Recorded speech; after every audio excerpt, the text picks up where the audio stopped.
மத்தேயு நற்செய்தி அதிகாரம் 11.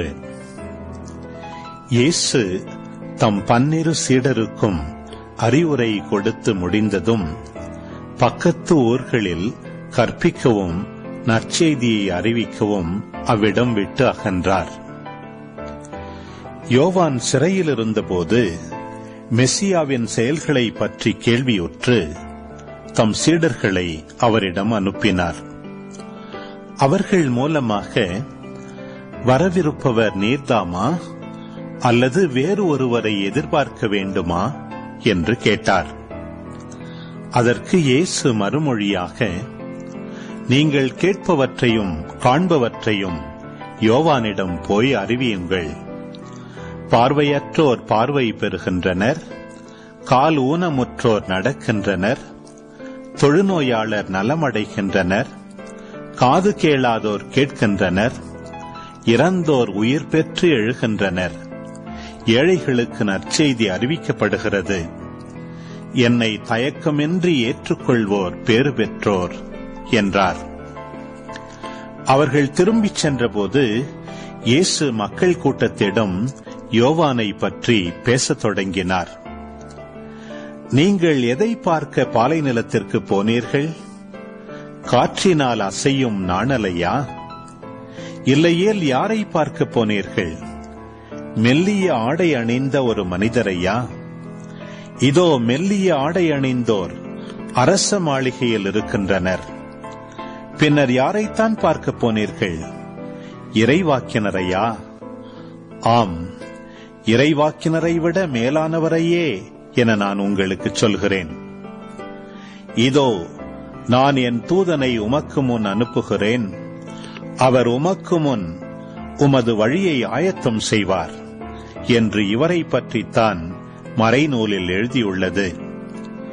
மனிதராய் பிறந்தவர்களுள் திருமுழுக்கு யோவானை விட பெரியவர் எவரும் தோன்றியதில்லை. ஆயினும் விண்ணரசில் மிகச் சிறியவரும் அவரினும் பெரியவரே என நான் உறுதியாக உங்களுக்கு சொல்கிறேன். திருமுழுக்கு யோவானின் காலம் முதல் இந்நாள் வரையிலும் விண்ணரசு வன்மையாக தாக்கப்படுகின்றது. தாக்குகின்றவர்கள் அதை கைப்பற்றிக் கொள்கின்றனர். திருச்சட்டமும் எல்லா இறைவாக்கு நூல்களும் யோவான் வரும் வரை இறைவாக்குரைத்தன.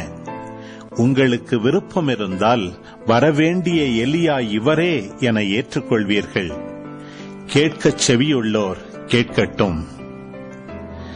இத்தலைமுறையினரை யாருக்கு ஒப்பிடுவேன்? இவர்கள் சந்தை வெளியில் உட்கார்ந்து மறு அணியினரை கூப்பிட்டு, நாங்கள் குழல் ஊதினோம், நீங்கள் கூத்தாடவில்லை, நாங்கள் ஒப்பாரி வைத்தோம், நீங்கள் மாரடித்து புலம்பவில்லை என்று கூறி விளையாடும் சிறு பிள்ளைகளுக்கு ஒப்பானவர்கள். எப்படியெனில், யோவான் வந்தபோது அவர் உண்ணவும் இல்லை, குடிக்கவும் இல்லை. இவர்களோ அவன் பேய் பிடித்தவன் என்கிறார்கள். மானிட மகன் வந்துள்ளார், அவர் உண்கிறார், குடிக்கிறார். இவர்களோ இம்மனிதன் பெருந்தேனிக்காரன், குடிகாரன், வரி தண்டுபவர்களுக்கும் பாவிகளுக்கும் நண்பன் என்கிறார்கள். எனினும் ஞானம் மெய்யானது என்பதற்கு அதை ஏற்றுக்கொண்டோரின் செயல்களே சான்று. இயேசு வல்ல செயல்கள் பல நிகழ்த்திய நகரங்கள் மனம் மாறவில்லை. எனவே அவர் அவற்றை கண்டிக்க தொடங்கினார். கொராசின் நகரே, ஐயோ உனக்கு கேடு! பெத்சாய்தா நகரே, ஐயோ உனக்கு கேடு! ஏனெனில் உங்களிடையே செய்யப்பட்ட வல்ல செயல்கள் தீர் சீதோன் நகரங்களில் செய்யப்பட்டிருந்தால் அங்குள்ள மக்கள் முன்பே சாக்கு உடை உடுத்தி சாம்பல் பூசி மனம் மாறியிருப்பர்.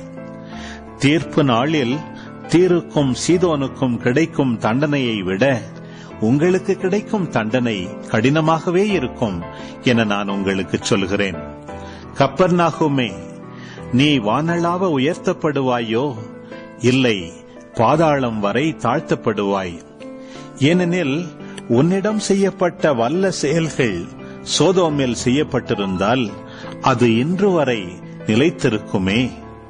தீர்ப்பு நாளில் சோதோமுக்கு கிடைக்கும் தண்டனையை விட உனக்கு கிடைக்கும் தண்டனை கடினமாகவே இருக்கும் என நான் உங்களுக்கு சொல்கிறேன்.